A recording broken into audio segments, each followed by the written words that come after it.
Shalom, selamat berjumpa kembali dalam ibadah Minggu Advent kedua tanggal 6 Desember 2020 bersama KGPM Sidang Musafir Yogyakarta.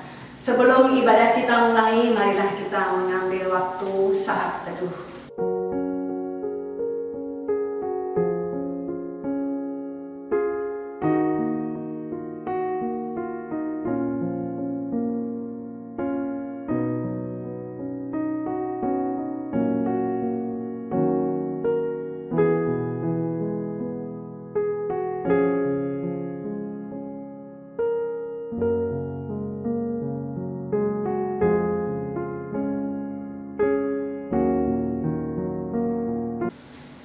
Saya undang jemaat untuk bangkit berdiri. Saudara-saudara yang dikasihi Tuhan Yesus Kristus, marilah dengan hati yang berhiaskan kekudusan, kita menyembah Dia yang telah datang dan menjumpai kita dalam persekutuan ibadah Minggu Advent kedua. Sungguh indah kabar mulia.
Ibadah di saat ini tertahbislah dalam nama Bapa, Anak, dan Roh Kudus. Amin. Kasih karunia Tuhan Yesus Kristus menyertai saudara-saudara.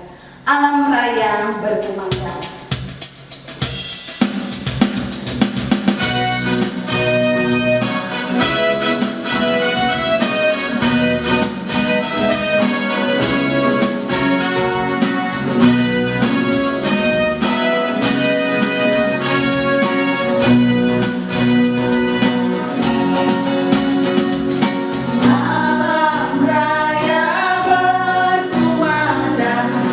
Oleh pujian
kehidupan kita hari lepas hari, kita menyadari bahwa seringkali kita melakukan hal yang menyakiti hati Tuhan dan sesama.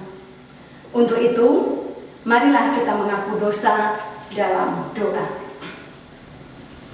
Bapa di dalam surga, Bapa yang kami muliakan, Bapa yang kami tinggikan, hanya di dalam nama Tuhan Yesus Kristus, kami sungguh bersyukur Tuhan untuk kasih dan anugerah-Mu dalam kehidupan kami yang sudah menganugerahkan keselamatan bagi kami dan anugerah pengampunan. Kami menyadari Tuhan bahwa sebagai manusia yang penuh dengan keterbatasan, kami sering lalai, kami sering gagal di dalam melakukan perintah-Mu, baik melalui perkataan kami, perbuatan kami, maupun juga pemikiran-pemikiran kami. Oleh karena itu, kami memohon belas kasihan Tuhan, kiranya Tuhan mengampuni kami, menyucikan, menguduskan, dan melayakkan kami, agar kami sungguh-sungguh layak dan berkenan di hadapan-Mu. Terima kasih Tuhan, inilah doa kami. Di dalam nama Tuhan Yesus, kami sudah berdoa. Amin. Kasih pasti lemah lembut.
Dari Kisah Para Rasul pasal 13 ayat 38 sampai 39. Demikianlah firman Tuhan. Jadi ketahuilah hai saudara-saudara, oleh karena Dialah maka diberitakan kepada kamu pengampunan dosa. Dan di dalam Dialah setiap orang yang percaya memperoleh pembebasan dari segala dosa yang tidak dapat kamu peroleh dari hukum Musa. Selanjutnya kita akan mendengarkan amanat hidup baru dari Kolose 3 ayat 14 dan 15. Demikianlah firman Tuhan. Dan di atas semuanya itu kenakanlah kasih sebagai pengikat yang mempersatukan dan menyempurnakan. Hendaklah damai sejahtera Kristus memerintah dalam hatimu, karena untuk itulah kamu telah dipanggil menjadi satu tubuh, dan bersyukurlah. Kini kita naikkan pujian, siapa yang berpegang.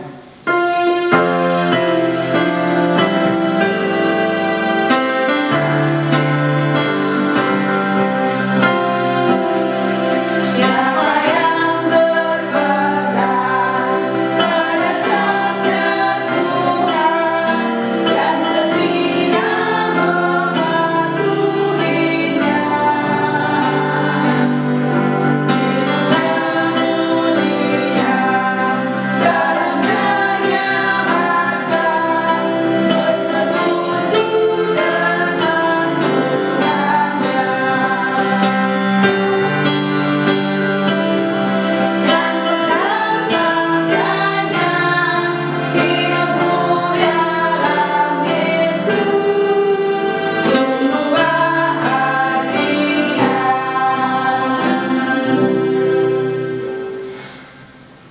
Jemaat yang dikasihi dan diberkati Tuhan, kini tiba saatnya bagi kita untuk membaca dan merenungkan kebenaran firman Tuhan. Namun sebelum kita membaca dan merenungkan bagian firman Tuhan pada saat ini, marilah kita berdoa. Bapa di dalam surga, kami sungguh bersyukur karena kami boleh menaikkan pujian dan penyembahan kami.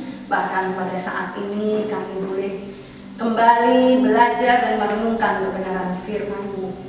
Kami memohon Tuhan kiranya Roh-Mu yang kudus yang akan memampukan setiap kami untuk kami dapat mengerti, dapat memahami bagian firman Tuhan yang akan kami baca dan merenungkan. Dan Tuhan juga yang akan memampukan hamba-Mu yang akan menyampaikan kebenaran firman Tuhan. Engkau tutup bungkus dengan kuasa darah-Mu, Engkau pakai hamba-Mu untuk dapat menyampaikan kebenaran firman Tuhan seturut kehendak-Mu.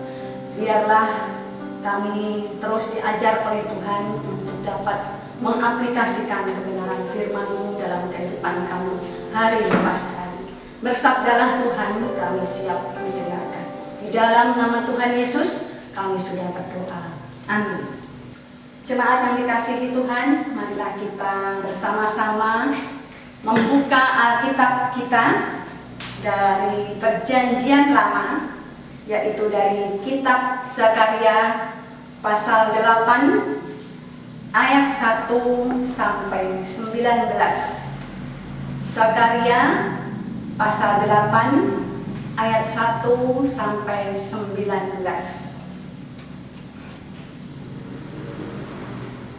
Lembaga Alkitab Indonesia memberikan judul Keselamatan bagi Israel. Datanglah firman Tuhan semesta alam, bunyinya. Beginilah firman Tuhan semesta alam. Aku berusaha untuk Sion dengan kegiatan yang besar dan dengan kehangatan amarah yang besar. Beginilah firman Tuhan. Aku akan kembali ke Sion dan akan diam di tengah-tengah Yerusalem. Yerusalem akan disebut kota setia dan gunung Tuhan semesta alam akan disebut gunung kudus. Beginilah firman Tuhan semesta alam.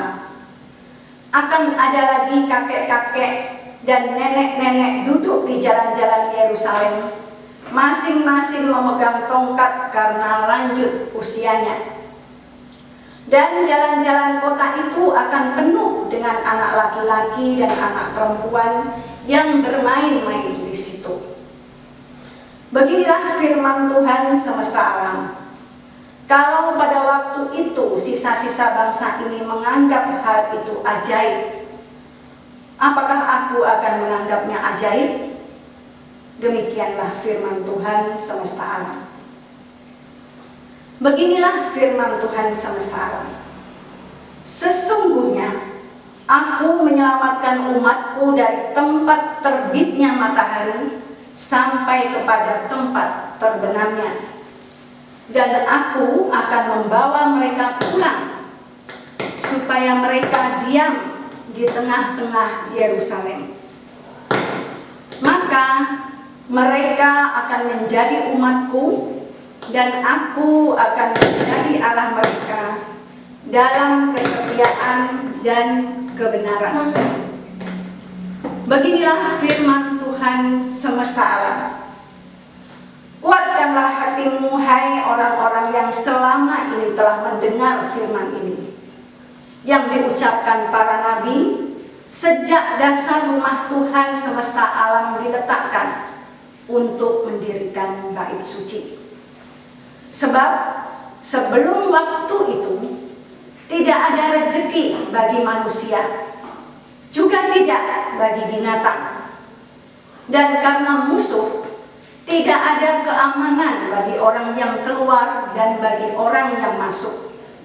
Lagi pula, aku membuat manusia semua bertengkar. Tetapi sekarang, aku tidak lagi seperti waktu dahulu terhadap sisa-sisa bangsa ini. Demikianlah firman Tuhan semesta alam. Melainkan, aku akan menabur damai sejahtera. maka pohon anggur akan memberi buahnya dari tanah, dan tanah akan memberi hasilnya, dan langit akan memberi air embunnya. Aku akan memberi semuanya itu kepada sisa-sisa bangsa ini sebagai miliknya. Dan kalau dahulu kamu telah menjadi kutuk di antara bangsa-bangsa, hai kaum Yehuda dan kaum Israel, maka sekarang aku akan menyelamatkan kamu sehingga kamu menjadi berkat. Janganlah takut, kuatkanlah hatimu. Sebab beginilah firman Tuhan semesta alam. Kalau dahulu aku telah bermaksud mendatangkan malapetaka kepada kamu ketika nenek moyangmu membuat aku murka, dan aku tidak menyesal, firman Tuhan semesta alam. Maka pada waktu ini aku kembali bermaksud berbuat baik kepada Yerusalem dan kepada kaum Yehuda. Janganlah takut. Inilah hal-hal yang harus kamu lakukan. Berkatalah benar seorang kepada yang lain, dan laksanakanlah hukum yang benar, yang mendatangkan damai di pintu-pintu gerbangmu. Janganlah merancang kejahatan dalam hatimu seorang terhadap yang lain, dan janganlah mencintai sumpah palsu, sebab semuanya itu kubenci. Demikianlah firman Tuhan. Datanglah firman Tuhan semesta alam kepadaku, bunyinya, beginilah firman Tuhan semesta alam. Waktu puasa dalam bulan yang keempat, dalam bulan yang kelima, dalam bulan yang ketujuh, dan dalam bulan yang ke-10 akan menjadi kegirangan dan sukacita, dan menjadi waktu-waktu perayaan yang menggembirakan bagi kaum Yehuda. Maka cintailah kebenaran dan damai. Demikianlah pembacaan firman Tuhan pada saat ini. Berbahagialah kita yang sudah membaca, merenungkan, dan melakukannya di dalam kehidupan sehari-hari.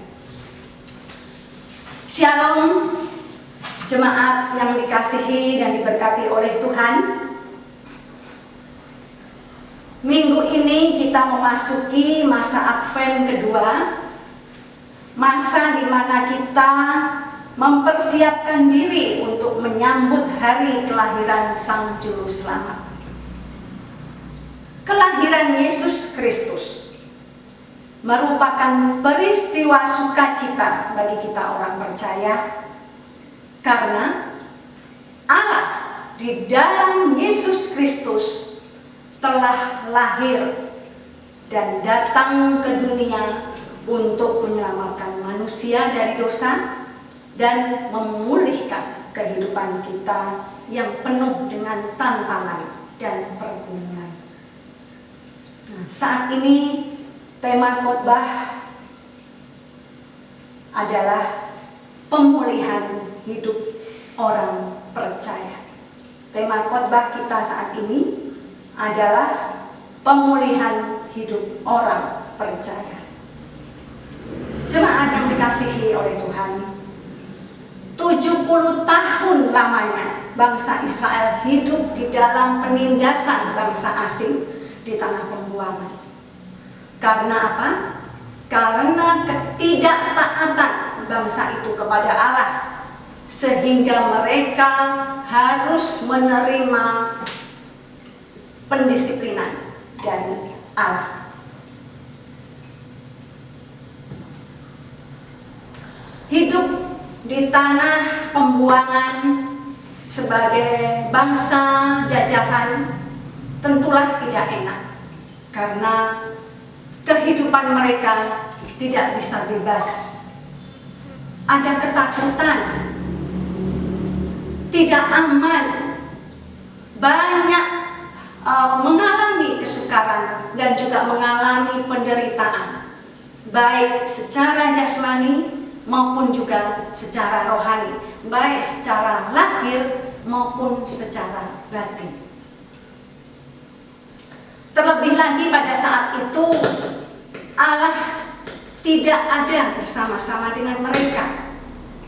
Pada waktu bangsa Israel dibuang ke pembuangan di Babel, tidak bersama-sama dengan mereka.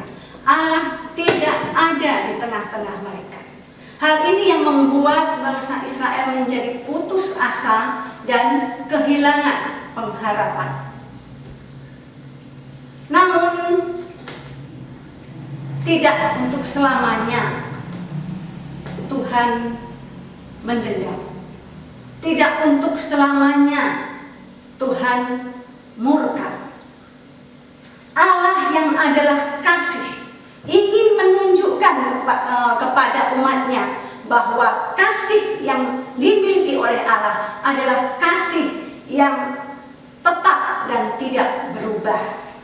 Oleh karena itu, ketika setelah bangsa Israel menjalani masa pembuangan, Allah tergerak hati untuk membawa mereka kembali ke negeri mereka sendiri. Dan dengan menggerakkan hati Raja Kores pada waktu itu untuk membuat keputusan yang mengizinkan bangsa Israel untuk kembali ke negeri mereka. Ini adalah tindakan Allah yang nyata di dalam sejarah. Bahkan setelah mereka sudah berada di negeri mereka kembali, tindakan Allah tetap dinyatakan sebagai perwujudan kasih Allah kepada umatnya. Setelah mereka berada di daerah atau di negeri mereka sendiri, namun ternyata kehidupan yang pahit, kehidupan yang berat, kehidupan yang penuh beban itu selama mereka alami di masa pembuangan yang cukup panjang itu masih membekas dan melekat di dalam diri mereka, bahkan menjadi trauma di dalam diri mereka. Oleh karena itu, melalui Nabi Zakaria, Allah menubuatkan janjinya untuk hadir dan tinggal di tengah-tengah umatnya guna memulihkan bangsa Israel yang masih tersisa pada waktu itu, yaitu generasi yang hidup sesudah masa pembuangan. Bapak Ibu saudara-saudari yang terkasih, pemulihan Tuhan bagi Israel ini murni inisiatif Allah sendiri, bukan karena Israel itu sudah menjadi baik, bukan karena itu adalah usaha bangsa Israel, tetapi adalah murni inisiatif Allah. Kita bisa melihat pada ayatnya yang kedua, beginilah firman Tuhan semesta alam. Aku berusaha untuk Sion dengan kegiatan yang besar dan dengan kehangatan amarah yang besar. Di sini nampak jelas bahwa aku berusaha. Perkataan aku berusaha ini berarti adalah bahwa Allah memiliki inisiatif untuk mengembalikan bangsa Israel ke negeri mereka, yaitu ke Yerusalem. Jadi aku berusaha di sini menunjukkan bahwa itu adalah inisiatif Allah, bukan karena usaha bangsa Israel, bukan karena bangsa Israel sudah menjadi baik. Berusaha untuk Sion dengan kegiatan yang besar, membawa pulang bangsa Israel atau umat Israel ini ke negeri mereka, itu adalah usaha Allah, kegiatan Allah yang begitu besar. Dan kehangatan amarah yang besar itu akan menunjukkan bahwa Allah akan membalaskan kejahatan-kejahatan yang telah diperbuat oleh bangsa-bangsa yang menganiaya umatnya.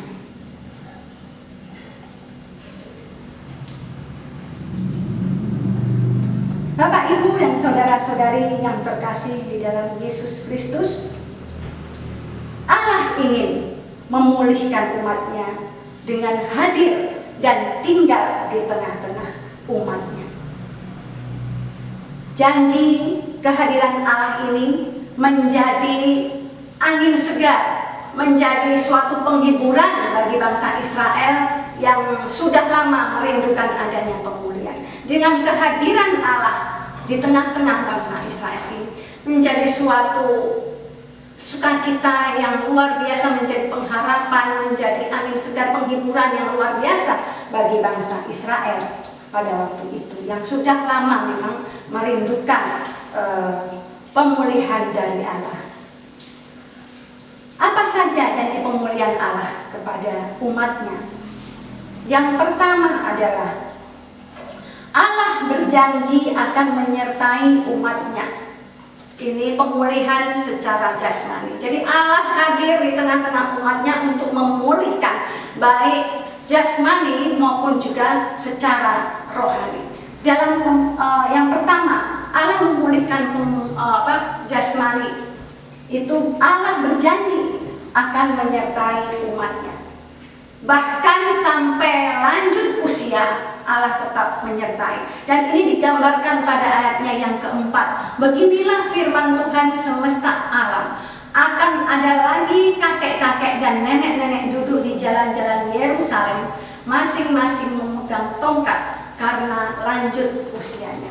Luar biasa. Jadi Allah sungguh-sungguh menyertai umatnya bahkan sampai usia lanjut.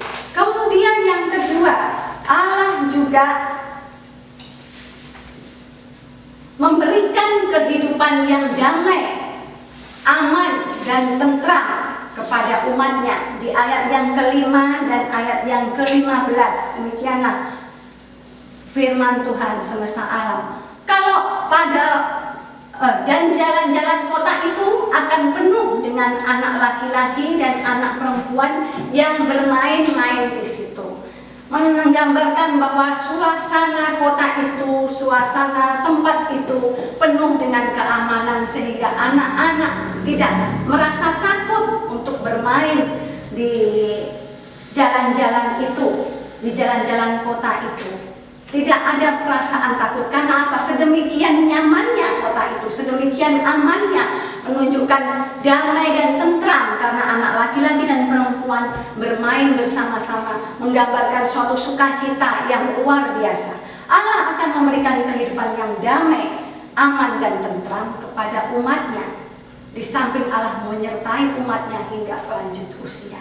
Kemudian ayatnya yang ke-15, maka pada waktu ini aku kembali bermaksud berbuat baik kepada Yerusalem dan kepada Yehuda. Janganlah takut, bahwa Allah sendiri yang berinisiatif untuk berdamai dengan umatnya.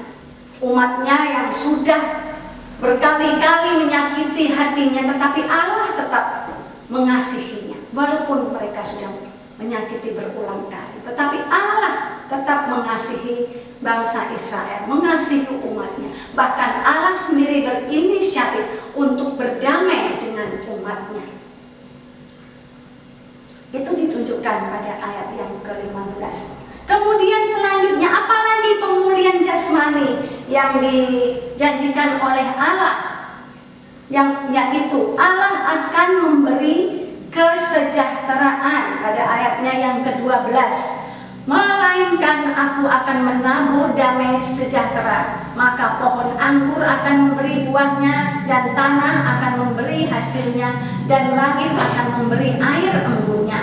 Aku akan memberi semuanya itu kepada sisa-sisa bangsa ini sebagai miliknya. Jadi ada pemulihan ekonomi di tengah-tengah kehidupan umat Israel yang tadinya mereka itu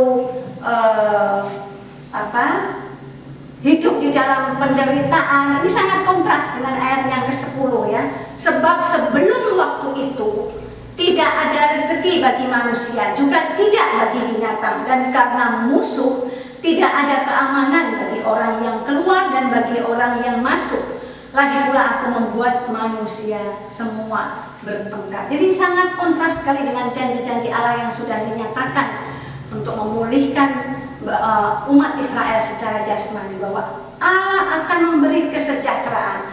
Sangat kontras dengan ketika mereka masih berada di pembuangan, mereka harus hidup sangat menderita.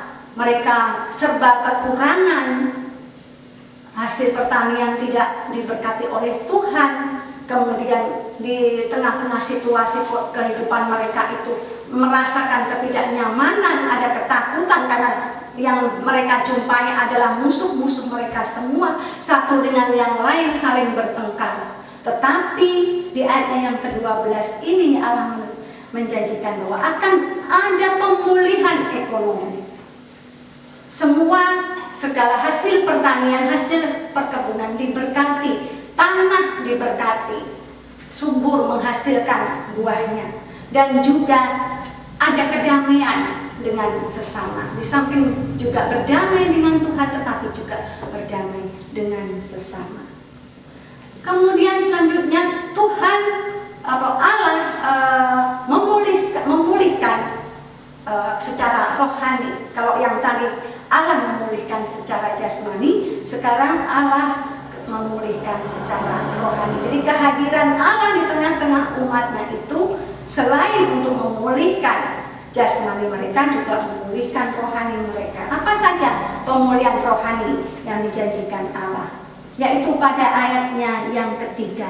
Beginilah firman Tuhan, aku akan kembali ke Sion dan akan diam di tengah-tengah Yerusalem. Yerusalem akan disebut kota setia, dan gunung Tuhan semesta alam akan disebut gunung kudus. Jadi Allah ingin memulihkan hati umatnya untuk kembali menyembah Tuhan dan memuliakan Tuhan, membuat umatnya setia kepada Tuhan, sehingga Israel akan menjadi berkat bagi bangsa-bangsa dan disebut sebagai kota setia. Jadi kehadiran Allah dan yang akan tinggal bersama-sama dengan umatnya akan memulihkan hati umatnya untuk kembali menyembah Tuhan dan memuliakan Tuhan, dan juga membuat umatnya setia kepada Tuhan, sehingga Israel akan menjadi berkat dan disebut sebagai kota setia. Kemudian yang ayat ke-9, beginilah firman Tuhan semesta alam, kuatkanlah hatimu hai orang-orang yang selama ini telah mendengar firman ini yang diucapkan para nabi sejak dasar rumah Tuhan semesta alam diletakkan untuk mendirikan bait suci itu. Di sini Allah berjanji akan menguatkan hati umatnya agar tetap berpegang teguh pada kebenaran firman Tuhan dan memiliki pengharapan kepada Allah. Kalau ketika mereka sudah berada di negeri mereka, tetapi mereka masih merasakan merasakan kegentaran, merasakan trauma tersendiri karena begitu lama mereka mengalami penindasan, 70 tahun lamanya di negeri asing, sehingga masih membekas perasaan-perasaan itu di hati mereka, sehingga pembangunan negeri itu, pembangunan kota maupun bait sucinya yang sudah dihancurkan oleh musuh itu sangat berpengaruh, sehingga Tuhan menguatkan hati umatnya untuk tetap berpegang teguh kepada firman Allah dan terus memiliki pengharapan kepada Allah. Nah, itulah janji-janji Tuhan kepada umatnya terkait pemulihan umatnya. Nah, janji-janji Allah ini dapat dinikmati jika umatnya merespon janji Tuhan dengan benar. Apa saja yang dikehendaki Tuhan yang harus dilakukan oleh umatnya? Yang pertama, harus berkata benar seorang kepada yang lain dan lakukan hukum yang benar yang mendatangkan damai di ayat yang ke-16. Kemudian harus memperkatakan hal-hal yang membangun, kata-kata yang memberkati, bukan kata-kata makian, kata-kata kotor, keluh kesah, gerutu, umpatan, melainkan kata-kata yang menguatkan dan menyejukkan hati. Kemudian yang kedua, jangan merancang kejahatan dalam hati seorang terhadap yang lain, perasaan iri, perasaan menipu, hendaklah itu dijauhkan dari umat Israel. Dan jangan mencintai sumpah palsu, sebab semua itu adalah hal-hal yang dibenci oleh Tuhan. Nah, Bapak, Ibu, saudara-saudara yang terkasih dalam Yesus Kristus, di penghujung tahun 2020 ini kita masih diperhadapkan oleh yang namanya pandemi COVID-19, di mana pandemi COVID ini sangat berdampak di segala aspek kehidupan kita. COVID-19 sangat berpengaruh dalam kehidupan kita, baik itu ruang gerak kita yang menjadi serba terbatas, harus selalu melaksanakan protokol kesehatan 3M, yaitu menggunakan masker, mencuci tangan, menjaga jarak. Hampir semua kegiatan baik itu kegiatan sekolah, perkuliahan, kemudian kegiatan-kegiatan pekerjaan maupun kegiatan-kegiatan usaha, bisnis, peribadatan, segala bentuk-bentuk pertemuan sampai saat ini masih dilakukan melalui online atau daring. Jika tidak perlu, kita tidak harus pergi keluar rumah, tidak boleh kumpul-kumpul, semua serba dalam keterbatasan. Rasa jenuh atau bosan di rumah saja dalam kurun waktu yang lama dan dalam batas waktu yang belum bisa ditentukan, itu bisa menimbulkan stres bagi kita. Kemudian apa dampak yang lain dari pandemi COVID-19, yaitu kesehatan. Sampai saat ini masih banyak orang yang dikabarkan terdampak virus corona. Ya, seperti baru-baru ini ya, kita mendengar bahwa seperti Ketua Umum Nasdem ya, Pak Surya Paloh juga positif kena corona, kemudian Gubernur DKI Anies Baswedan, dan yang baru-baru ini Menaker Ida Fauziah juga terkena COVID-19. Hal ini secara tidak langsung mempengaruhi banyak orang, termasuk kita orang percaya, menjadi takut kembali, was-was, khawatir, bahkan ada pula yang sampai stres. Karena apa? Karena setelah memasuki era normal baru ini, di mana kita sudah diharuskan untuk berdamai dengan COVID itu sendiri, justru hal itu membuat banyak orang menjadi lengah. Saya perhatikan seperti itu, lengah. Mungkin termasuk kita juga ya, sudah tidak lagi ketat di dalam menjalankan protokol kesehatan. Mulai banyak orang yang kumpul-kumpul mengadakan pertemuan-pertemuan tanpa memperhatikan lagi yang namanya protokol kesehatan. Social distancing itu sudah tidak ada lagi. Semua lengah. Tidak ada yang memakai masker, sudah banyak di jalan-jalan saya menjumpai, sudah banyak orang yang tidak menggunakan masker. Sehingga apa? Sehingga jumlah orang yang terdampak virus corona itu semakin meningkat beberapa bulan terakhir ini. Termasuk di Yogyakarta, hampir seluruh wilayahnya semua adalah zona merah. Itu harus menjadi peringatan bagi kita.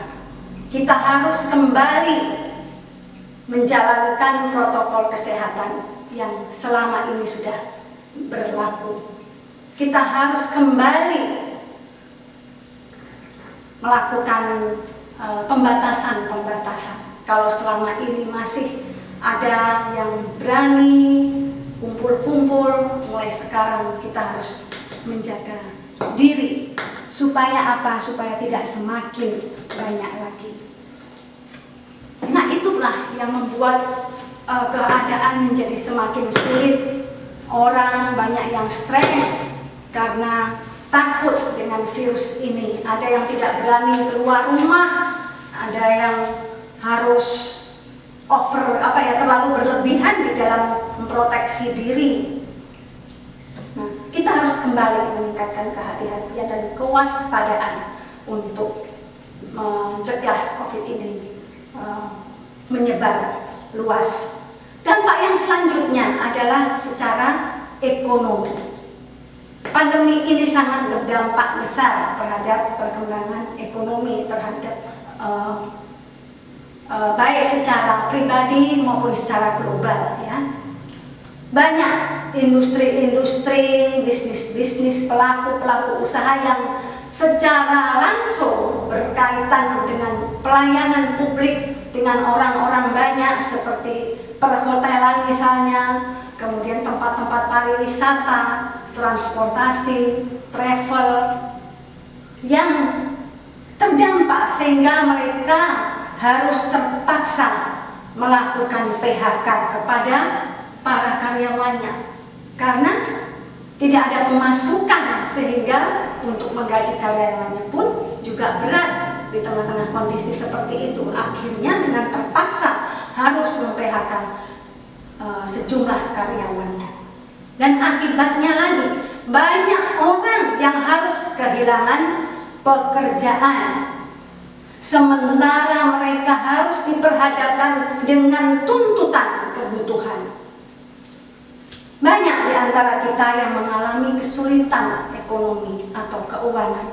Mungkin bagi orang yang memiliki skill atau memiliki pengalaman, mungkin masih bisa untuk mencari pekerjaan yang lain. Tetapi bagi orang yang memiliki kemampuan atau pengalaman yang pas-pasan, sebagai buruh misalnya, sebagai pelayan toko misalnya, atau karyawan toko yang pengalaman ataupun pengetahuannya terbatas, akan kesulitan untuk mendapatkan pekerjaan kembali. Sementara mereka dituntut oleh kebutuhan yang sehari-hari selalu ada. Nah, ini menjadi dilema sendiri bagi mereka dan juga kita tentunya.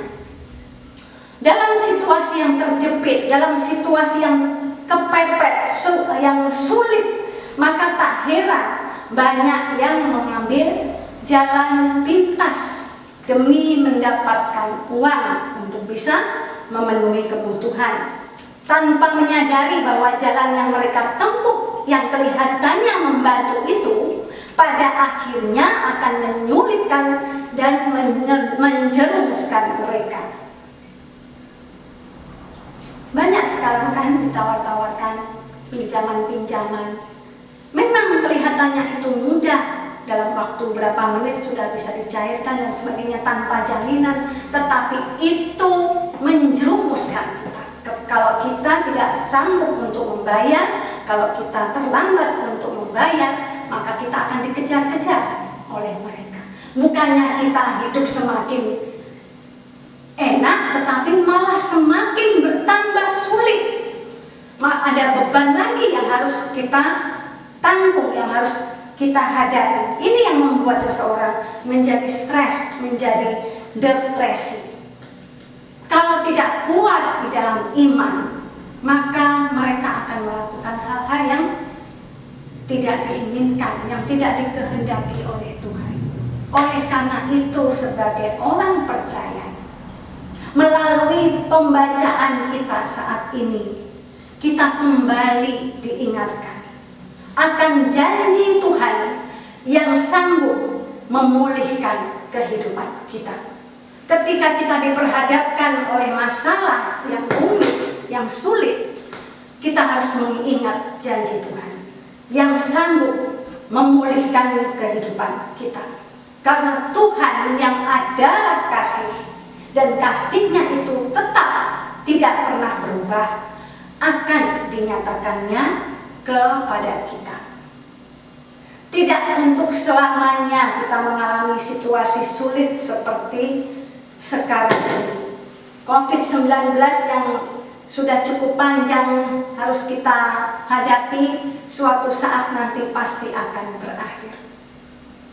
Ketika kita mengingat janji Tuhan dan menyerahkan sepenuhnya dalam kedaulatan tangan Tuhan, pasti semuanya akan berakhir.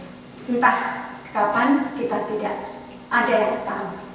Mari kita menguatkan hati kita untuk tetap teguh berpegang dalam firman Allah dan terus berpengharapan kepadanya, sambil kita terus melakukan apa yang dikehendaki Tuhan untuk kita lakukan, sehingga kita dapat menikmati semua berkat-berkat-Nya yang telah dijanjikannya kepada bangsa Israel, maupun juga, dan itu juga berlaku bagi kita saat ini. Memasuki masa Advent ini, marilah kita mengintrospeksi diri kita. Sudahkah kita melakukan hal-hal yang menyenangkan dan memuliakan Tuhan? Sudahkah kita membuka hati kita untuk Tuhan? Jika masih ada dosa atau hal-hal yang tidak berkenan kepada Tuhan, marilah kita memohon pengampunannya dan membiarkan hati kita dikuasai oleh Roh Tuhan yang akan memampukan kita untuk melakukan apa yang Tuhan kehendaki untuk kita lakukan. Amin. Bapa di dalam surga, terima kasih ya Tuhan, kami sudah membaca dan merenungkan kebenaran firman-Mu yang boleh meneguhkan, menguatkan, dan menghiburkan kami akan janji Allah, yaitu yang akan hadir senantiasa di tengah-tengah kami untuk memulihkan kehidupan kami dari setiap persoalan kami di tengah-tengah kehidupan kami ini. Terima kasih Tuhan, kami juga diingatkan untuk terus hidup seturut dengan kehendak Tuhan, melakukan apa yang Tuhan kehendaki untuk kami lakukan. Oleh karena itu, Roh-Mu yang kudus yang akan terus memampukan kami untuk kami dapat menjalankan perintah-Mu dan mengaplikasikannya dalam kehidupan kami hari lepas hari, sehingga berkat-berkat Tuhan boleh kami nikmati. Terpujilah Engkau Tuhan di dalam nama Tuhan Yesus. Amin.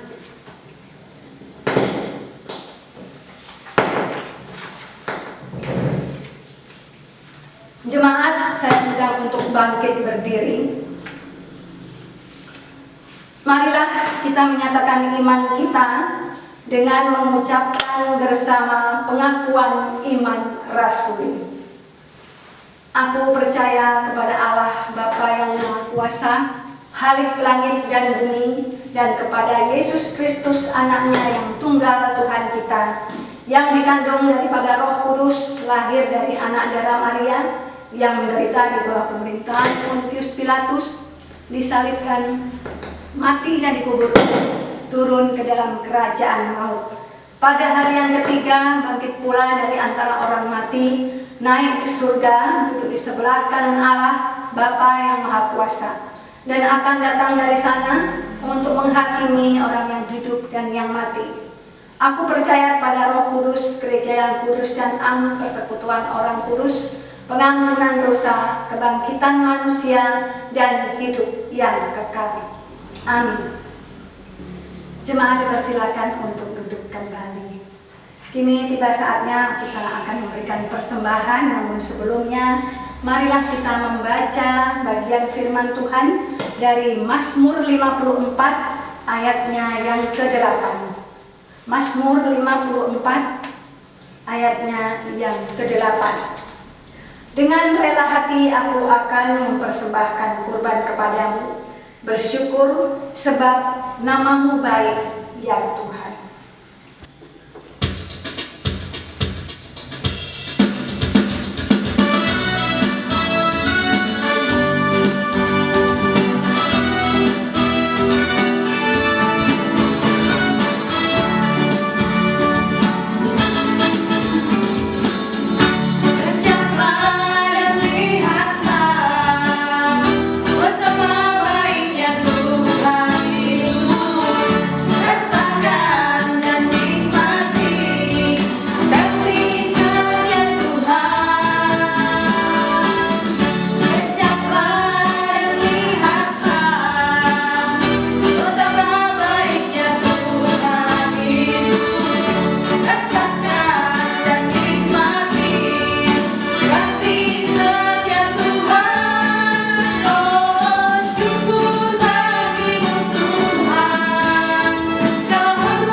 kita bersama-sama berdoa menaikkan syafaat kita.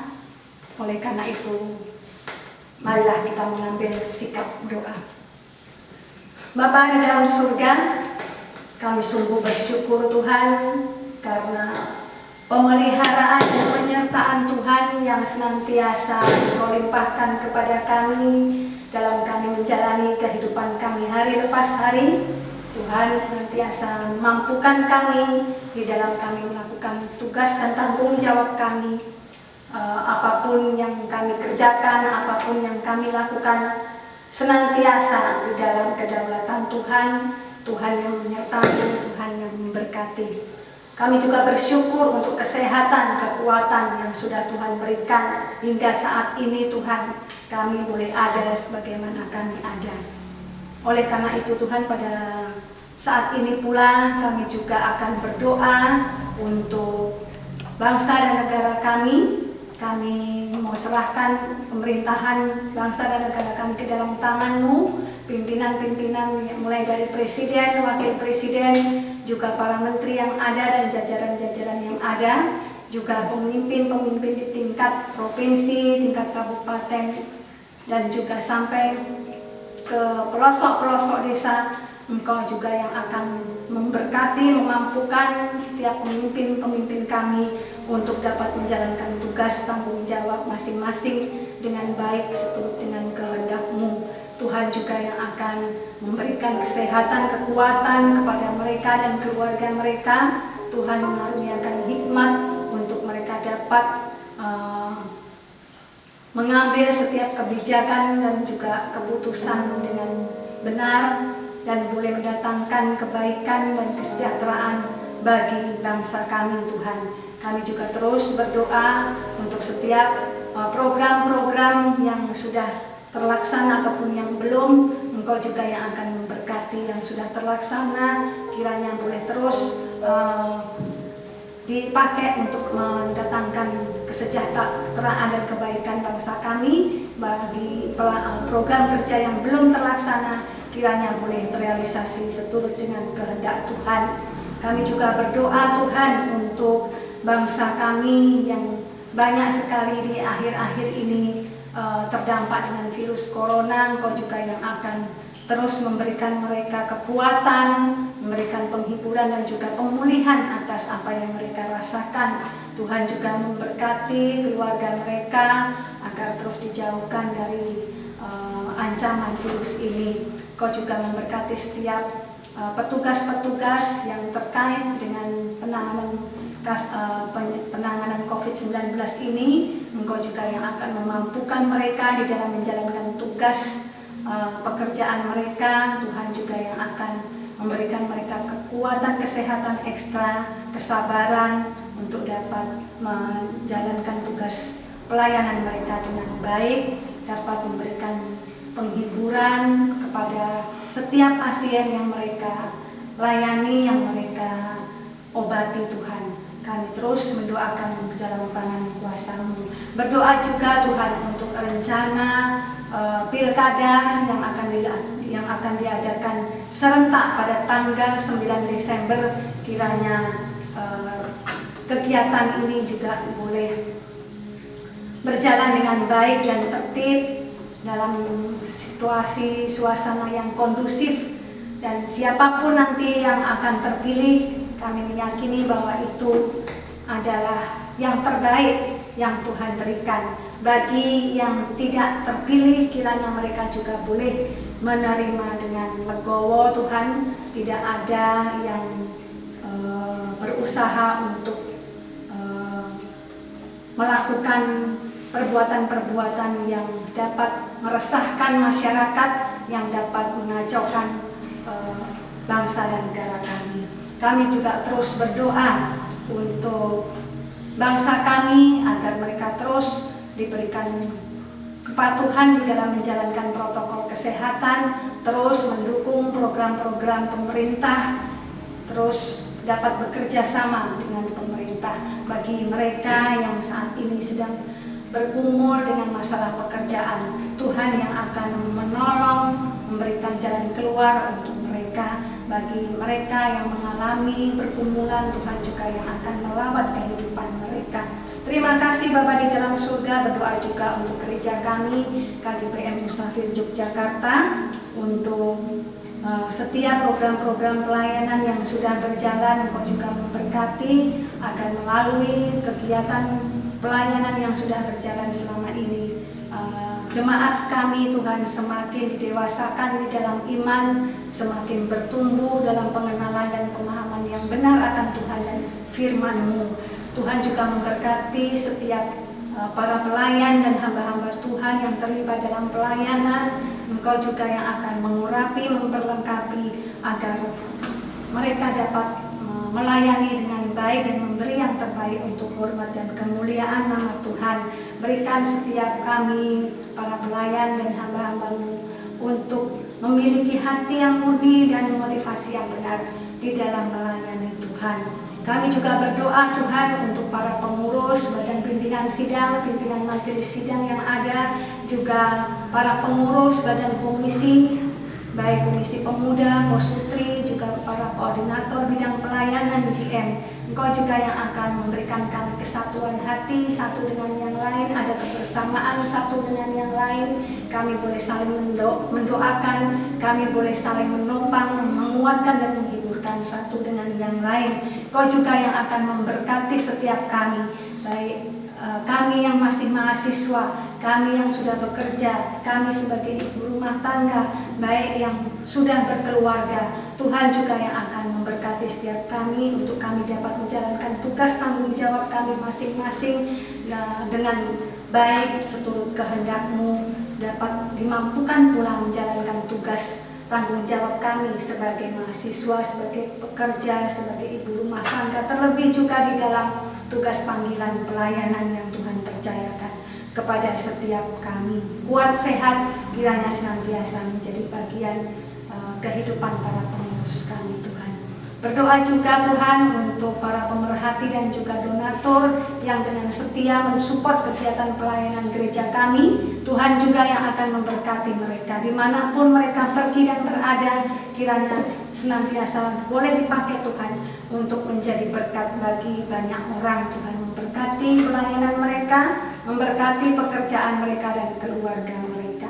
Terpujilah Engkau ya Tuhan. Kami juga berdoa untuk persiapan perayaan Natal yang kami rencanakan akan diadakan pada tanggal 24 Desember malam secara offline. Tuhan, kami juga mau serahkan sepenuhnya apa yang menjadi kerinduan dan rencana kami ini ke dalam tangan-Mu.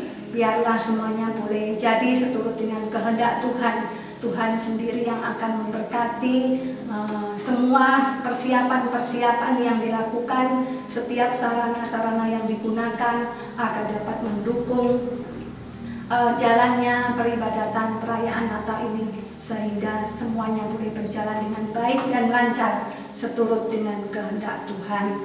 Kami juga terus menyerahkan jemaat-Mu, jemaat KGPM Musafir Yogyakarta secara keseluruhan, baik yang masih berada di kampung halaman maupun yang ada di Yogyakarta. Tuhan juga terus melawat kehidupan pribadi lepas pribadi, keluarga lepas keluarga.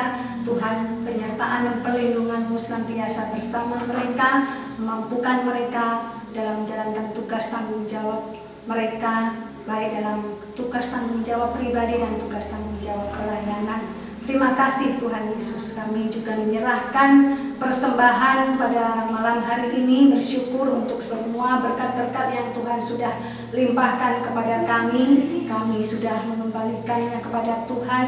Engkau kiranya yang memberkati persembahan kami, agar persembahan ini dapat berguna untuk keluasan kerajaan-Mu, dipakai juga untuk mendukung dan menopang kegiatan pelayanan di gereja kami ini. Mampukan juga setiap pengurus yang mengelola keuangan untuk dapat mengelola dan mengaturnya dengan bijaksana sesuai dengan hikmat yang daripada Tuhan. Berkati semua jemaat yang sudah memberikan maupun yang belum. Tuhan juga terus memberikan berkat-berkat yang berlimpah kepada mereka. Terpujilah Engkau Tuhan. Inilah doa kami, di dalam nama Tuhan Yesus kami sudah berdoa. dan akan mendoakan doa Bapa kami yang sudah Tuhan ajarkan kepada kami. Bapa kami yang ada di surga, dikuduskanlah namamu, datanglah kerajaanmu, jadilah kehendakmu di bumi seperti di surga. Berikanlah kami pada hari ini makanan kami yang secukupnya, dan ampunilah kami akan kesalahan kami, seperti kami juga mengampuni orang yang bersalah kepada kami. Dan janganlah membawa kami ke dalam pencobaan, tetapi lepaskanlah kami daripada yang jahat. Karena Engkaulah yang mempunyai kerajaan dan kuasa dan kemuliaan sampai selama-lamanya. Amin. Jemaat saya undang untuk bangkit berdiri, marilah kita menaikkan pujian kumandang hari ini.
Marilah kita menutup ibadah ini dengan berkat.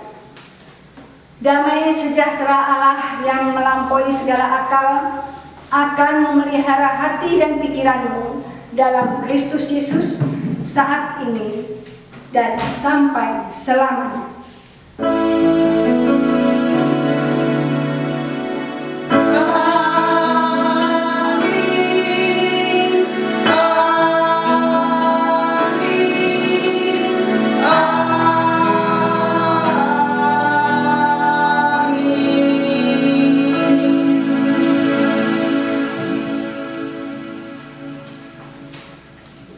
Jemaat dipersilakan untuk duduk kembali.